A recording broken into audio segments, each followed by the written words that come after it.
Looking for a small town charm that also happens to pour a really, really good glass of Pinot? Dundee, Oregon sits in the heart of the Willamette Valley and is the kind of place where time slows down in all the right ways. Think walkable streets, welcoming tasting rooms, and zero pressure to rush anywhere. Travel Dundee is offering spring discounts for CityCast listeners. Head to traveldundee.com/citycast to unlock exclusive lodging deals and unwind your way through wine country this season.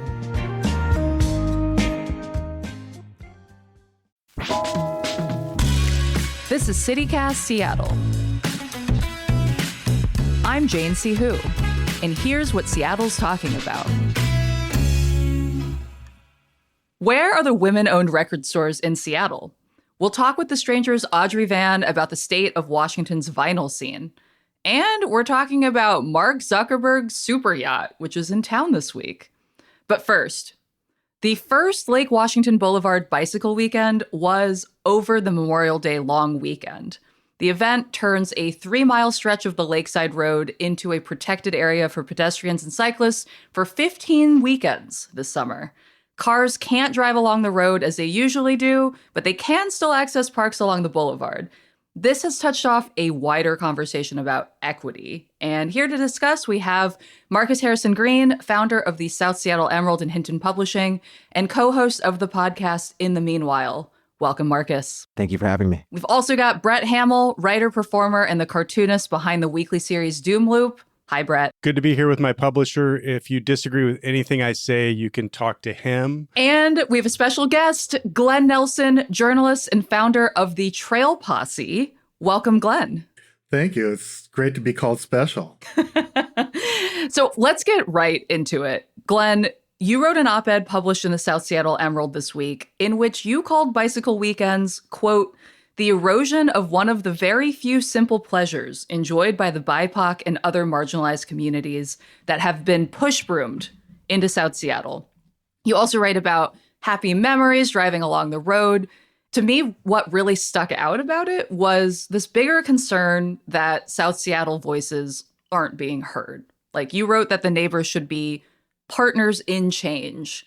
And I'm curious to hear from you, if there had been an outreach campaign, what would you have said? Like, is there a more equitable way to be doing this?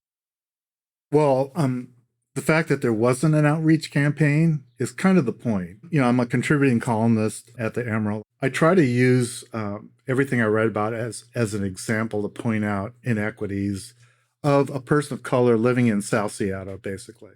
And it's an opportunity to talk about the realities of what we have, what we don't have, what gets taken away. Like, this, for me, was kind of a takeaway. It's triggering to a person of color, given the history of this country. I feel like with this particular bike weekend cycle starting again, this has seen more pushback than I've seen previous years. I guess this particular iteration, there are more weekends involved, but why are we having this conversation now? Yeah, go ahead, Britt. I'm not the most interesting. I defer to you, Marcus. I'll tell you what Marcus is going to say. No, go ahead. Marcus is going to say, I'm sick of hearing about these damn bikes. Go ahead. No, yeah, I'll just be honest with you. Like, John Aaron, he wrote a piece in the Emerald that I believe appeared yesterday. He's my, full disclosure, he's my older brother from my mother's first marriage. We sometimes agree, sometimes don't agree. But I think what he said in the opening paragraph was pretty spot on, at least in how I'm feeling about this, is like, all the shit that we got going on in this city, you know, a refuge for, trans refugees at this point. We still have an unhoused homeless crisis. We still have folks who are getting kicked out and evicted from their homes, right? We still have a summer that will be typical of, unfortunately, young people who will be victims of gun violence. I get that people are concerned and upset about this, but I'm like, can we have a fucking proportionate response to this? Let's move the fuck on. Is there other things that we can be charged up about and keep this energy for, right? Like Mike Davis, who's the op-ed editor over at the Emerald, this weekend actually, he's talking to a local business owner who happens to be Black in the area, and he was pissed. He wasn't pissed either about the closure or not the closures. He was pissed because, like, people are talking about how we need to respect BIPOC people, and he's like, you can respect me by visiting my fucking business and showing that you purchased something from me. Like, put that receipt on next door along with whatever you're angry about, and just make sure that I can stay here in this fucking community. So sorry, ran over. This has got to be a record for the most F-bombs dropped by Marcus in a single episode. And we're only 5 minutes in. I'm excited to continue this conversation. Brett, you were actually there on opening day, it sounds like. And I think you saw some of the protesters. I'm curious what the scene was like that first day, like what the energy was. I was there and I went and talked to the protesters who, as John pointed out in his column, were of the elderly white persuasion uniformly. And they were so happy to talk to me. I'm sure they're not going to be happy about the cartoon I drew out of it, but they were very happy to have someone listen to them. So let's say it is important to have that public input, let people air their grievances, etc. That being said, the contrast between their furiousness at this lost privilege versus the absolute joy and camaraderie of the bikers, including many families with little kids. I talked to one couple who their first ever real bike ride was on Lake Washington Boulevard. And I would tend to side with them as a parent who lives on the South End. I respect how Glenn talked about taking his mother down Lake Washington Boulevard. I want to create memories with my son as well. And those memories are of biking the 3 miles from Mount Baker Beach to Seward Park. That's such a crucial time. And that's often, for a lot of kids, their first little taste of autonomy. You can let them go ahead like a few blocks and you don't worry about it too much. You don't have to worry about the imminent threat of vehicular slaughter. I have ridden it one time alone when cars were allowed on Lake Washington Boulevard. And it was such an intense and infuriating experience. The threatening behavior from drivers was so extreme that you really can't understand it till you've actually experienced it. So I'm personally glad that we have that option for a very limited time to have that experience. Okay. So Brett, you mentioned, this is 33 days a year. I think there are some people who are kind of taking the tack of it's not that serious. But at the same time, I feel like, Glenn, you bring up these bigger issues that I feel like really are playing into this conversation as well that aren't always explicitly said. One of the things that you said was that this feels a little like a precursor to the much discussed permanent shutdown of motorized vehicle traffic on Lake Washington Boulevard. You know the old saying, give a gentrifier an inch and they'll take your whole neighborhood. So, I do feel like it's part of this bigger conversation about whose voice is being heard and whose voices are being prioritized, and basically who cyclists are. If I thought I could get it into the Emerald, I would have quoted Richard Pryor, said, "You done took everything else from us." That's kind of the way I feel about this. Let's be honest, the Lake Washington Boulevard closure is about recreation and about access to recreation during the summer, which I would say, there are people that have posted about, and I post about driving my mother-in-law. I didn't just drive her to doctor's appointments. Most of us work. We're working class down in South Seattle. So the weekends are when we have opportunities to transport our relatives who can't walk. My mother-in-law couldn't walk it. The whole mention of safety and environmentalism, I think, are just red herrings in this whole debate, if there is a debate. It isn't that, in the grand scheme of things, the closure isn't that important. It's what it represents to me as a person of color, okay, you're going to focus on this in the name of safety, to which I say, well, if you're that concerned about safety and you're concerned about it in an equitable fashion, then why don't we have traffic gates along the light rail? And if it's an environmental thing, listen, in 3 weekends a year, you're not going to cure anything environmentally or safety-wise, right? If you're concerned about the environment and the equity of it, we'd be talking about planting trees in South Seattle. It's basically a tree desert. So there are a lot of bigger issues that I wanted to bring. So we're using this article sort of like how Amanda Seales, Instagram personality, how she will start her post by, in her words, shaking her behind. And then she'll get into she'll be like, now that you're paying attention, let's talk about the real thing, Gaza or so forth. You edited me for a year. It's what I tend to do. And I don't regret the amount of time that was spent on social media by other people weighing in on this, because it's considerable. I used to be a sports writer, so I'd get a lot of, I'm used to getting feedback on my writing. but this has been pretty extraordinary. And the extraordinary thing to me is that it was divided on racial lines for the most part. The people attacking me tend to be white people, and the people like, and I don't usually get the support that I felt like I did, but there are huge threads on Nextdoor and Facebook that are supporting me. I'm like, wow, this feels pretty good. But the point was, people felt heard.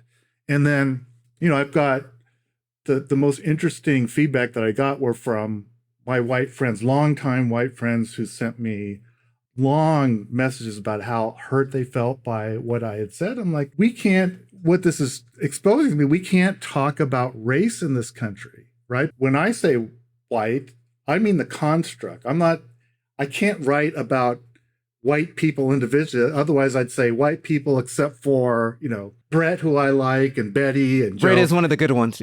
Oh, you heard it here. I just want to say, though, if it is about whiteness as a construct, it does seem curious and potentially difficult fact that you are making common cause with the very wealthy lakefront homeowners who were the most vocal contingent of the anti-bicycle weekend crowd. So a lot of people read that column, I can just say from experience, and thought like, why is this guy making common cause with the people who always say no, the wealthy old white people who don't want anything to ever change? And now it's being framed in an equity lens where it's weird to see equity being a construct of don't change anything. Don't let anything it's be weird different. for me to be linked with old white people. Well, that's what I'm asking. What does that do? Yeah, that's the assumption that a lot of people like, well, I wish I had a $5 million house on the lake, but I don't. I'm against their point of view on equity grounds because they just want a personal playground. Like that's how most people feel about it. Right. That I've spoken to, let's say. What I'm saying is, we don't have much in South Seattle, and this is one of the few pleasurable things we have, and it's being taken away. Why is it every weekend of the summer? I was fine with it. You can take away however many weekends, or you can alternate Sundays and Saturdays or whatever. I'm all for that. But where it changed for me, and this hadn't been the whole summer of weekends, I'd still be writing about Tyron Stokes. This wouldn't have been something that I considered writing about. Glenn, I feel compelled to fact check you a tiny bit, and as a way to maybe segue out of this, because I could talk about this forever. I think that there's a lot here at the intersection of race and also just perception of cyclists and how it's very historically white, how South Seattle has been treated in this political process. But to bring it back to the fact check, the one weekend that it's not going to be a bicycle weekend is the weekend of Seafair. Oh, my favorite weekend, yeah. I think we can if you want to start some drama in South Seattle. I agreed with that part of his column. I wanted Glenn's column to be about why we should abolish Seafair, but unfortunately that wasn't in the cards. But I think there's a lot of people that agree with that too. I think let's leave it there for now. I'm sure when Seafair comes back around, we'll have plenty to say about it. Glenn Nelson, thank you so much for joining us today. Thanks very much for having me. Let's take a break, and when we come back, we're going to talk about Zuck's Superyacht.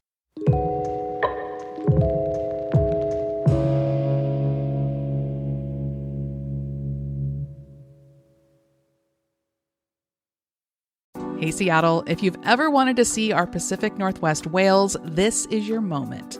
FRS Clipper Whale Watching is the only whale and wildlife tour departing from right in downtown Seattle. And this year, for their 40th anniversary, they're launching a brand new catamaran, the Emerald Clipper.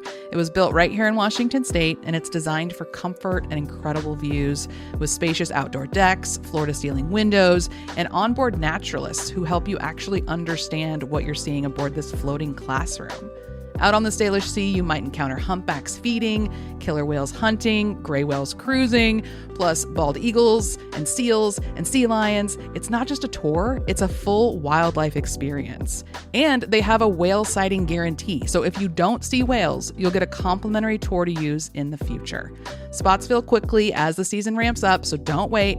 In fact, Sam and I have already booked our trip, and we cannot wait. You can book early too. Just go to whalewatching.com. That's whalewatching.com.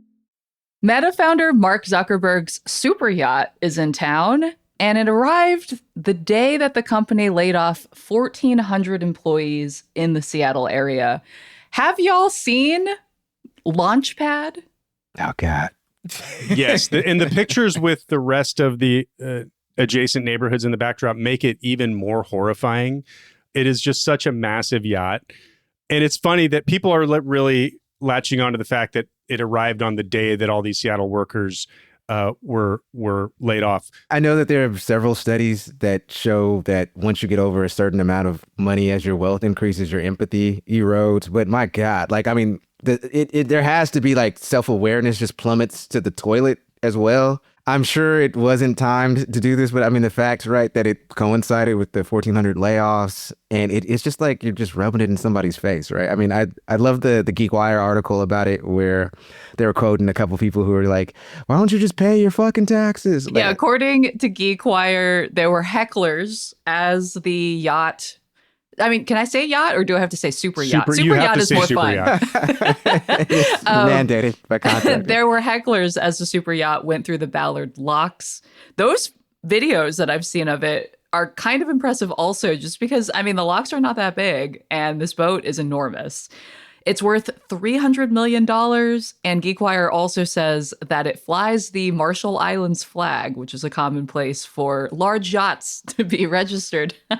So in addition to the hecklers, I saw someone had posted a sign on the wire fence next to its slip in Lake Union that says, "Wealth inequality, Zucks." So clever. The thing, the thing about this moment is that it's actually a net benefit to those who are working against these large tech oligarchs, et cetera.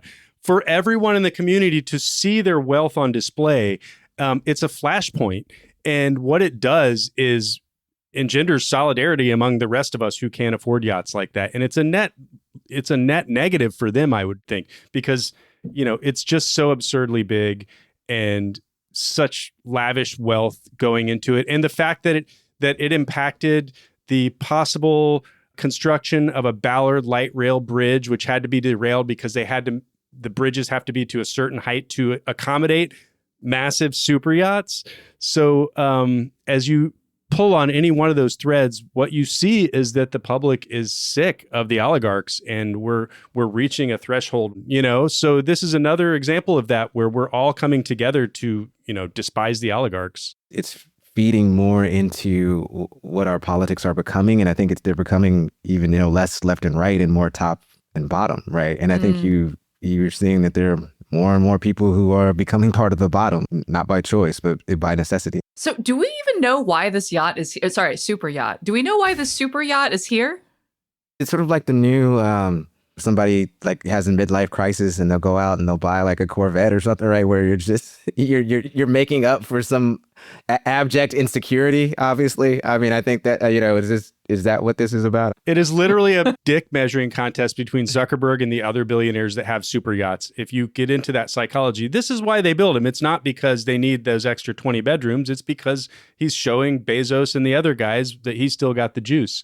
As someone who in my past worked at a marina and docked, probably the largest boat I docked was 140 feet. This boat is an abomination. It's even just a regular 40-foot power yacht is a sewage plant on the sea, and nothing good happens to the ocean when yachts traverse them. So this one is just like an outrage to life and reality, but right. He's docking into a city that is, again, dealing with the prolonged unhoused crisis. Like, how many fucking people could be on that boat right now, right? That we could house. Not that I'm for like housing folks off the mainland, Seattle. No, I hear you. I feel you. Wouldn't that be incredible, though? I'm imagining, the lonely islands. I'm on a boat playing in the background, and we just have like a full tiny home village on a yacht. There's an idea. Super yacht. Sorry, I keep saying yacht. I should say super yacht. Well, I should say that people have determined by Mark Zuckerberg's private jet logs that he actually is not on this boat right now, and he hasn't confirmed that he's the owner, according to the Seattle Times. Apparently, there Yeah, were just anybody can workers- own this thing, I guess. Yeah, right. Apparently, there were workers spotted on the boat playing Don't Stop Believin'. And that leads me to say, if you work on Launchpad, I would love to talk to you. I have questions about what your job is like, what your day-to-day is, what is happening with all of that space. As a on the former boat. marina dockhand, I can tell you the crew are usually pretty chill dudes. From being a dockhand and docking boats, like usually paid crew are the best tippers. They would give you like, slap some $20 bills on you and stuff. So the crew is usually pretty chill, but they're going to get a lot of hate anyways.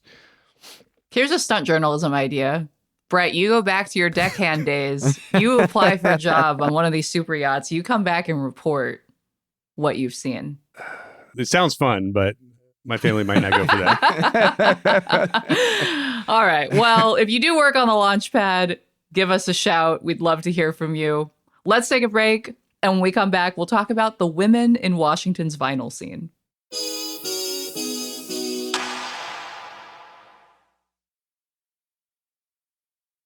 As a teenager, it was one of my dreams to work at a record store.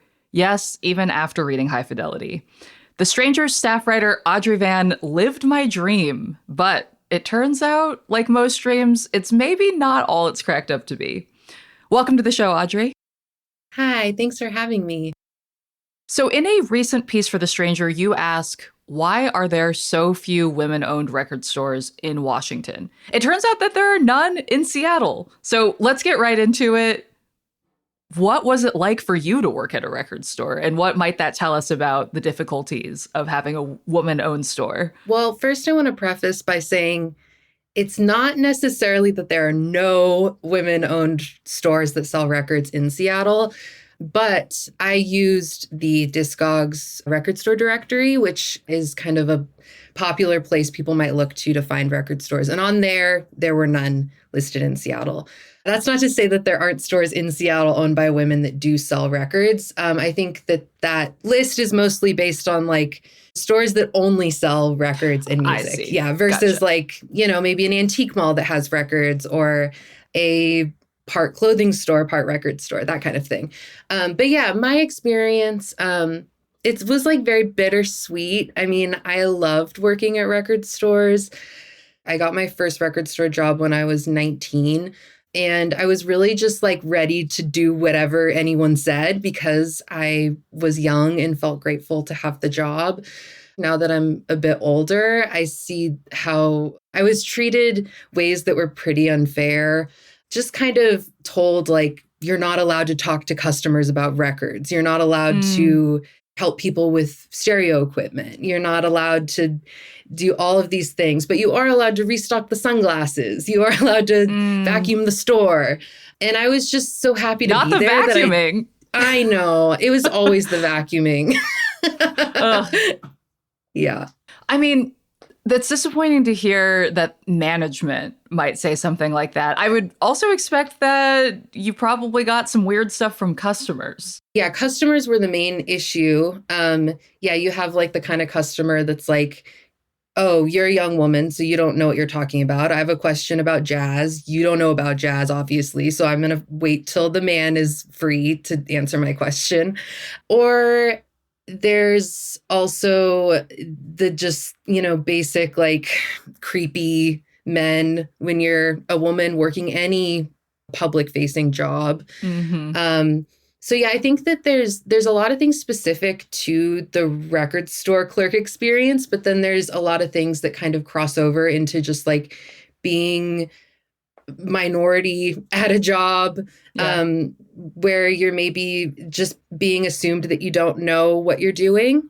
Yeah, and I just like, always want to encourage people to just go into places assuming that the people working there know exactly what they're doing.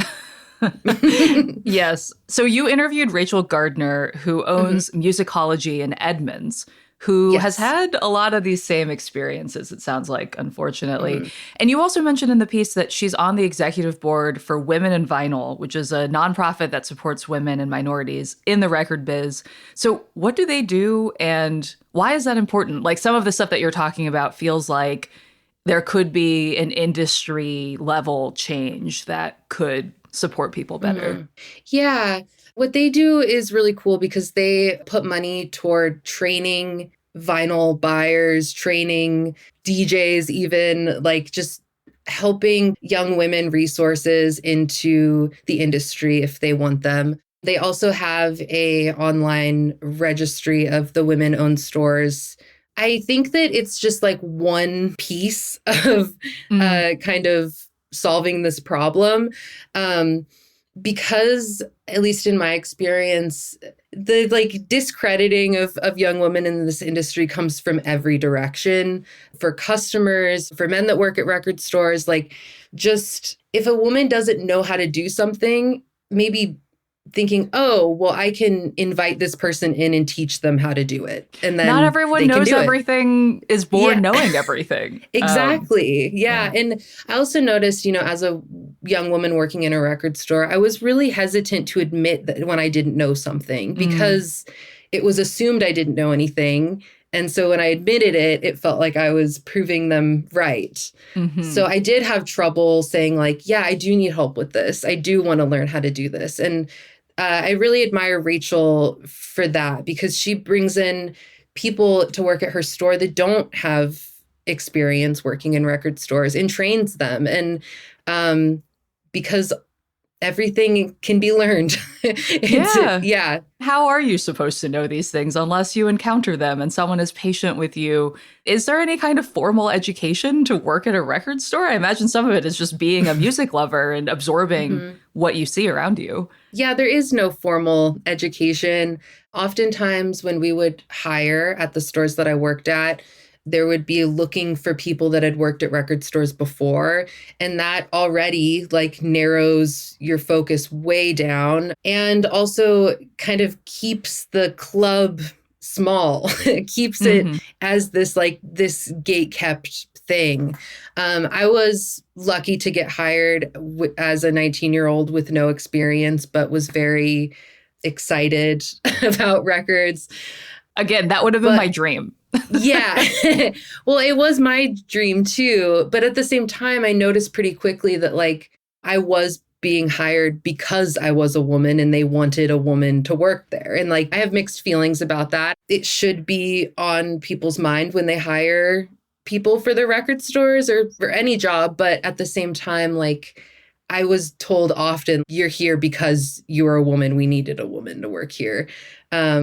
Which just doesn't, it's like, okay, what about my experience or my interests or my knowledge?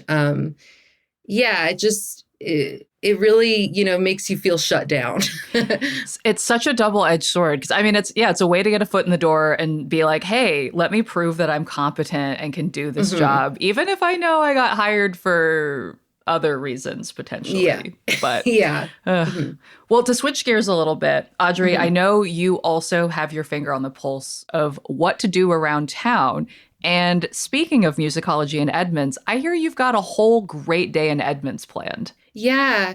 I have a kind of a day that I am looking forward to doing soon, and that maybe other people could do, based around spending the day in Edmonds. Musicology, the store that I talked about in my article in The Stranger, is a great store. I think people should go check it out. There's also the Aurora Antique Pavilion out in Edmonds, which is just a giant antique mall. They also have lots of records, books, furniture, clothes, everything fun. And then there's also the Hasuni Korean restaurant out there. Is very, very good Korean food. And across the street, there is a place called Our Place Dessert Cafe, which serves bingsu. Love bingsu. So good. Yeah. Yes. And gosh, when I went there last, I got the mango bingsu, and it just was like a beautiful mountain of like snow with like a huge pile of mango on top. It's so good.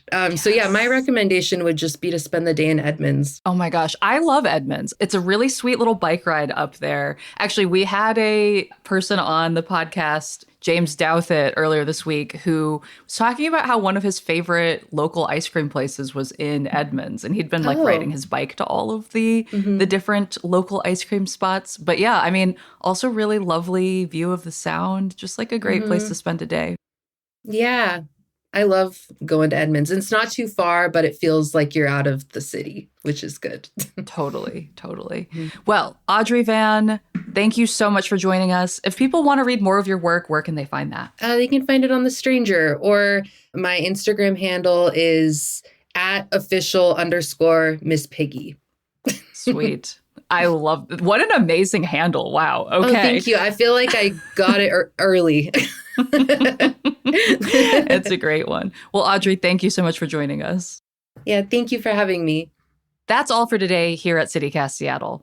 Unless you're a CityCast Seattle neighbor, in which case, stay tuned for our weekly bonus segment where we're going to discuss whether we need a new state bird. If you're not already a neighbor and you want to know why or why not, the goldfinch is the right bird for Washington. You can go to membership.citycast.fm/Seattle and sign up. You'll get access to that bonus segment, ad-free listening, and lots of other fun perks. I'm your host, Jane C. Hu. Our executive producer is Ashley Smith. Our creative producers are Sam J. Leeds and Liam Billingham. Post-production this week was done by PJ Shahamat. Our audience development manager is Ben Keenan. Special thanks to Elizabeth Kauma for editing and writing this week. Music is by Aaron Taylor Waldman, All the Kimonos, and Los Mocachetes, with additional mixing by Tyler Lindgren. Our ad music is by Sven Lindvall and Sarah, the instrumentalist from Epidemic Sounds via Getty Images. And listeners, we want to hear from you. Send us your thoughts on Zuck's Superyacht. Again, if you are working on Launchpad, I want to hear from you. Or send us your thoughts on the Lake Washington Boulevard bicycle weekends by sending an email to seattle@citycast.fm. You can also text us or leave us a voicemail on the CityCast hotline at 206-880-3931. Until next week, see you, Seattle.